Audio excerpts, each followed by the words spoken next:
Cette célébration juive de 8 jours, à partir du 25 Kislev, est une fête de dédicace commémorant la purification du second temple en 139 avant Yeshua, qui avait été rendu impur par l'idolâtrie et le sacrifice d'un porc impur.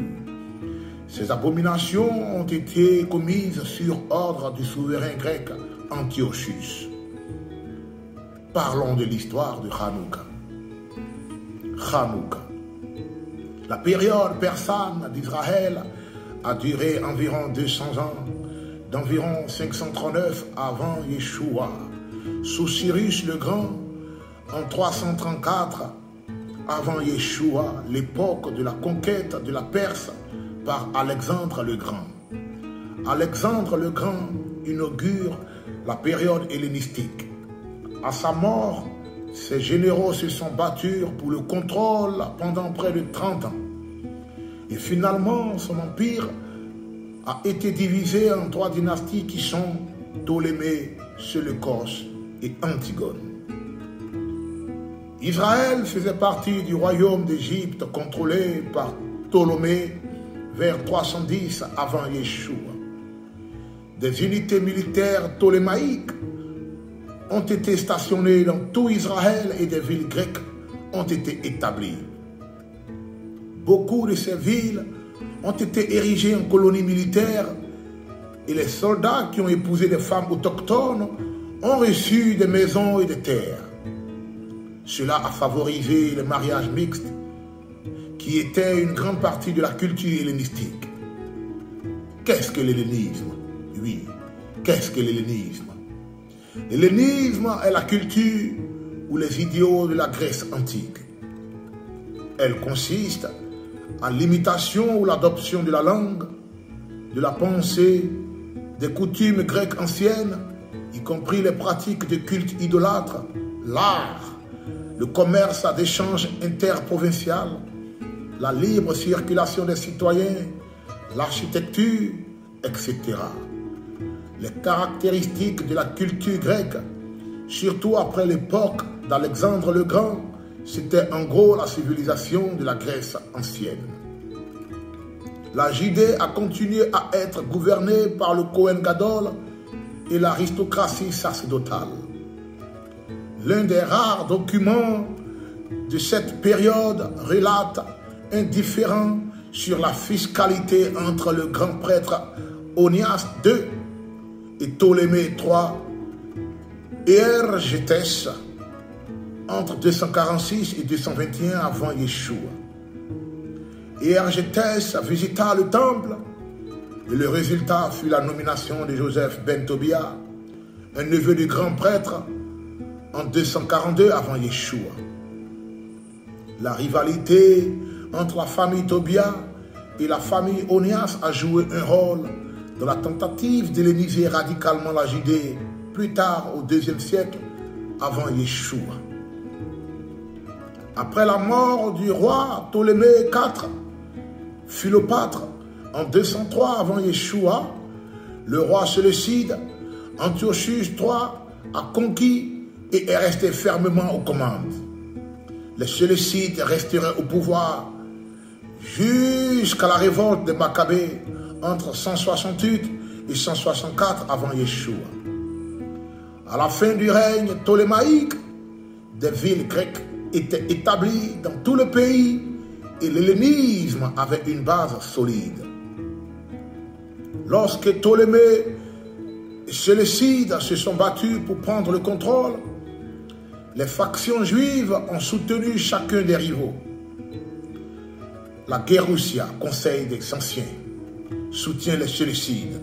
Le Kohen Gadol, Shimeon le Juste, le chef de la Guéroussia, fut chargé de rénover le temple et la ville de Jérusalem pour un soutien aux Séleucides victorieux. Antiochus III, entre 223 et 187 avant Yeshua, a soutenu le droit des Juifs de vivre selon leur loi ancestrale.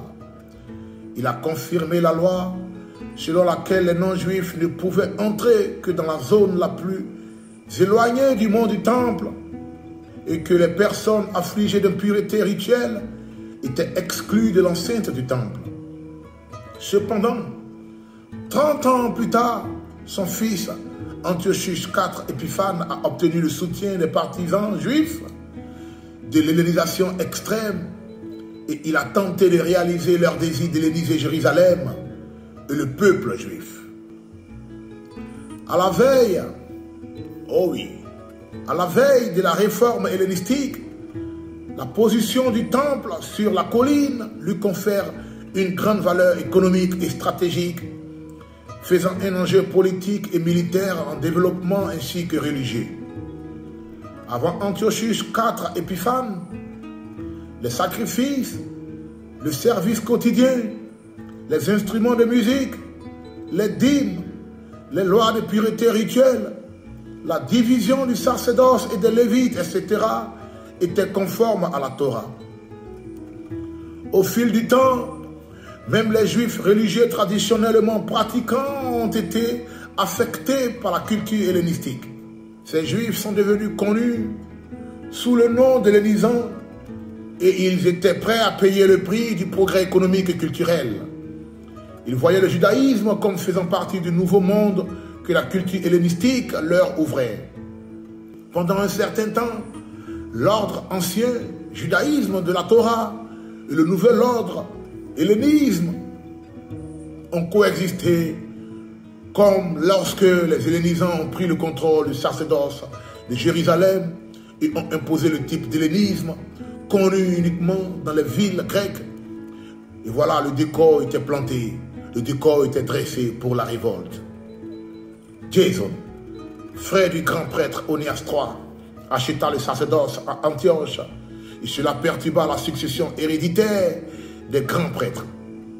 Jason a également acheté le droit d'établir un gymnase et un éphébion à Jérusalem et avec l'influence culturelle de ces institutions, il a pensé faire de Jérusalem une cité-État hellénistique qui s'appellerait Antioche en l'honneur d'Antiochus IV. Le droit pour les Judéens de vivre selon la Torah, comme précédemment accordé par Antiochus III, a été abrogé.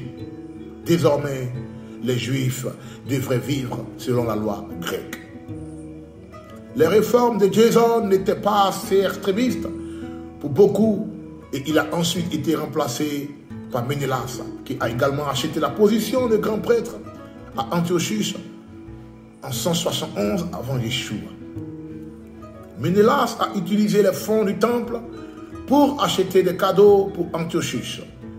Son détournement des fonds du temple et le manque de liens familiaux avec les Onias ont amené les gens à s'opposer amèrement à lui et à demander qu'il soit remplacé. Mais Antiochus n'a pas été influencé. Au lieu de cela, il a tué les représentants du peuple qui lui transmettaient ses revendications. À la suite de cela, le mécontentement populaire est devenu une révolte à grande échelle. De nombreux Juifs ont été déplacés de Jérusalem lorsqu'une garnison de soldats a été établie. On croit à cette époque que des divinités étrangères ont été introduites dans le temple. Les Juifs hellénisants et Ménélas considéraient ces dieux comme l'équivalent de l'Élohim d'Israël et ils pensaient donc qu'il ne s'agissait pas vraiment d'un culte étranger. Ils considéraient l'Élohim d'Israël comme simplement une autre manifestation de la divinité suprême connue en Syrie sous le nom de Baal Shamin, c'est-à-dire le maître du ciel, et dans le monde grec sous le nom de Zeus Olympian. Environ un an après qu'Antiochus a attaqué Jérusalem à Kislev en 167 avant Yeshua, le roi a publié un décret interdisant la circoncision. L'étude de la Torah et les observances religieuses telles que le Shabbat et les fêtes bibliques. Antiochus a profané le site le plus saint des Juifs en introduisant le culte idolâtre dans le temple et en sacrifiant des aliments impurs sur l'autel, selon 2 Maccabées, chapitre 6, versets 3 à 6. En conséquence, les Juifs ont été contraints d'adorer des idoles, de manger des aliments impurs et d'abandonner leurs coutumes sacrées ou de fuir dans les campagnes judéennes.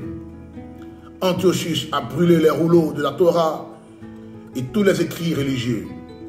Les femmes qui continuaient à circoncire leurs petits-fils et leurs enfants étaient pendues par le cou dans leur maison et les mohalim, c'est-à-dire les hommes qui pratiquaient la circoncision, étaient tués. Dans l'ancien monde païen, c'était sans précédent. Les rois conquérants introduisaient leurs dieux dans les terres nouvellement conquises, mais les gens étaient autorisés à continuer dans le culte et les coutumes de leurs dieux. Finalement, certains juifs ont fui la ville, mais d'autres se sont soulevés pour se battre. L'année qui a suivi la mise en œuvre de ces décrets, un conflit a éclaté en Judée. Le soulèvement était dirigé par un prêtre nommé Mattathias et ses 5 fils, Yehuda Maccabée, Shimihon, Yohanan, Eliazar et Jonathan. Après avoir combattu avec succès les forces d'Antiochus, ses fils ont rétabli la Judée en tant qu'État souverain pour la première fois depuis environ 450 ans. Et ils ont inauguré une nouvelle dynastie de rois juifs appelés les Hasmoniens. Le nom Hasmonien fait référence à un ancêtre, bien sûr, Mattathias, ce guerrier. Mais plus tard, il est devenu un titre familial pour les Maccabées. Ce sont là quelques-uns des développements historiques importants au cours de la période intertestamentaire entre l'écriture de Malachie et de Mattityahu, Matthieu.